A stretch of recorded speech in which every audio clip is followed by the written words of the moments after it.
Here we go with North Central, and it's good to have the champion centre-half back from the boys from Birchip Watcham. He's like a raging bull when he comes out of defence. It's Dale Hinkley. How are you there, Dale?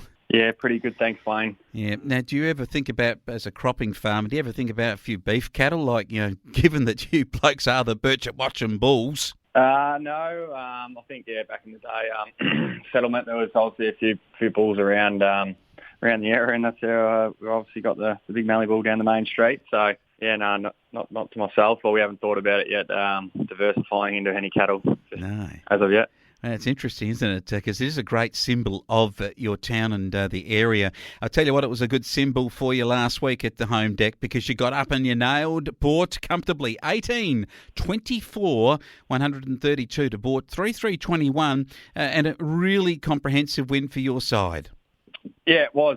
We had a bit of a rusty start after the bye, probably. So we managed to get that back on track after quarter time, and Bort were very competitive throughout the four quarters, and Marshall Rippon had a really good game for us in the midfield, and Brother Clayton was named in the best, as well as Lockie Surratt is having a really standout season on his return Flowman.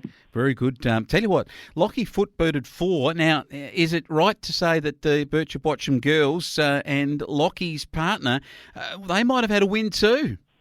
They did. They're sitting 6th at the moment, or maybe 5th, just outside the 4. They had a really big win against Bort A grade, which is sitting 2nd, and they're just looking to get a few more players consistently in the side each week to push up into the top 4 for finals. Oh, good on it, and well done to the Foot family.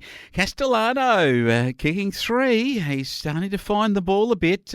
What about Hogan and Elliot Jeske, Marshall Rippon and Will Sheehan, all-star players, those 4, and they all kicked 2 goals. It was a good day. It was tough going, though, for the boys from Bort, with Alex Davis booting a couple of goals, and Tom Potter was, as he always is, among their better players.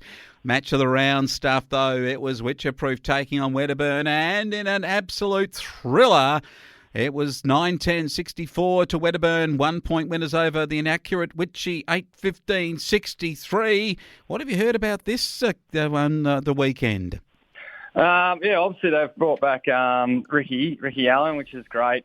Great to hear around the league, and obviously very courageous after the injury and the severe injury he went through, Wayne. So, they threw both sides through everything at this. They've 8 points apart after Witchy let one slip earlier in round 8, I think it was, Wayne. So, it was pretty close all game. The couple of notable returns of obviously Ruckman, Geordie Hargraves and Geordie Rosengrant, I think, made a big difference in the middle for the Redbacks. And inaccurate kicking to Witchy on their home deck in what was pretty good weather last Saturday with little wind, and the sun was shining a little bit over here in the North Central. So, they'll be bitterly disappointed, the Demons, that they let that one slip. Oh, absolutely. Spencer Allen grew a leg with another Allen playing, and he was very good. Horbury also, and Hummelhoff kicking a couple of goals along with Cody Green. Other matches, it was a one-sided game between Charlton and Sea Lake and Daly down at Blue Park. It was 25-26 to those rampaging Tigers over the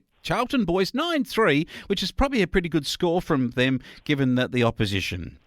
Yeah, I was definitely obviously good to notify that they nearly kicked 9 goals 3, so they nearly kicked over 10 or 12 goals, and you probably need to do that and obviously keep the opposition to fewer than that, probably 9 or 10 to go get the 4 points in the North Central. However, obviously Simpson looks like he had a standout game coming back from injury earlier in the season. He kicked 6 and was best on, and also second best by looks was Austin Mertz. He's second year in the league, Wayne, and I don't think he's missed the best players all season. So he's having a really good season for the Tigers. Tell you what, he and Trent Donnan are going to fight over some votes towards the end of the season in the medal. Matt Elliott kicked 5, and John Summerhayes added 4 to the Simpsons 6. And notice that Billy McGuinness played in just the 1 goal from him. It was Cade Blow, Aaron Walklake, and Jed Thompson, Nick Thompson also, and Bailey Kemp and Nick Thompson both booted 3 goals in the loss for the Charlton Blues.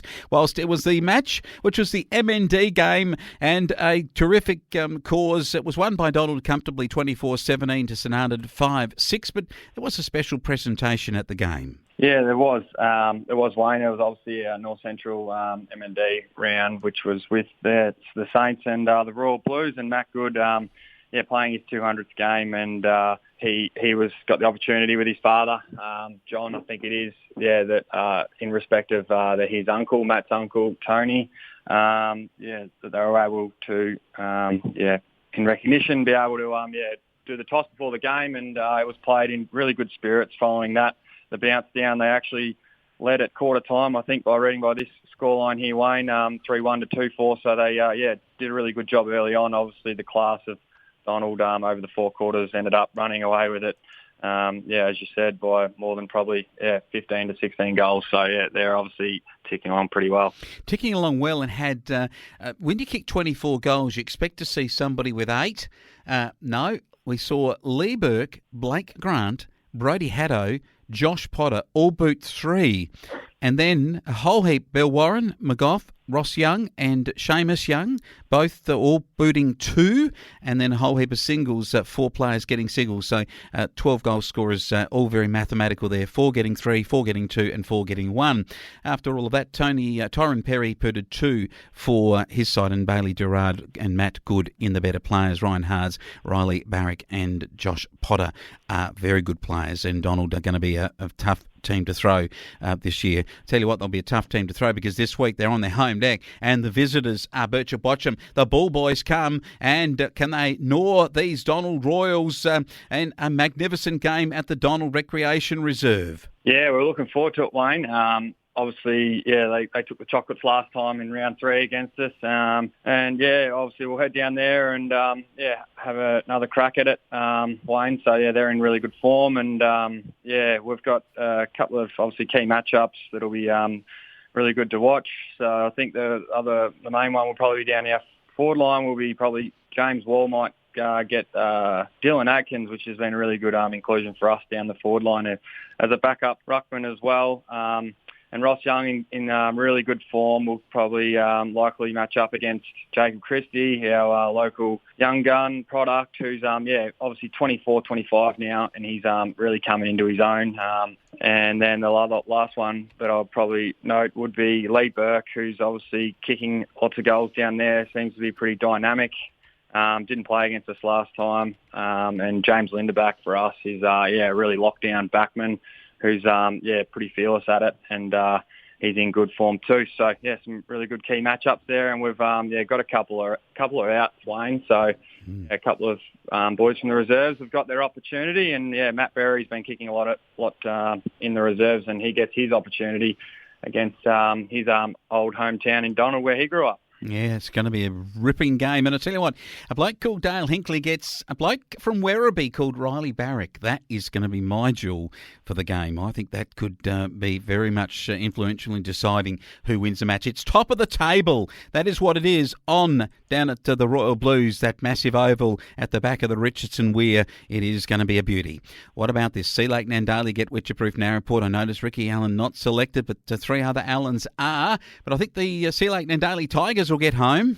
Yeah, I'm looking at this one. Obviously, they had a really big win last week, and which he let one slip. So they'll be itching to win contests, win quarters, and win the little battles against Sea Lake. Really strong, balanced side that they are. So I reckon Sea Lake will be probably too good up there. Okay, bottom of the table clash. Bort have won 2. Charlton have yet to score.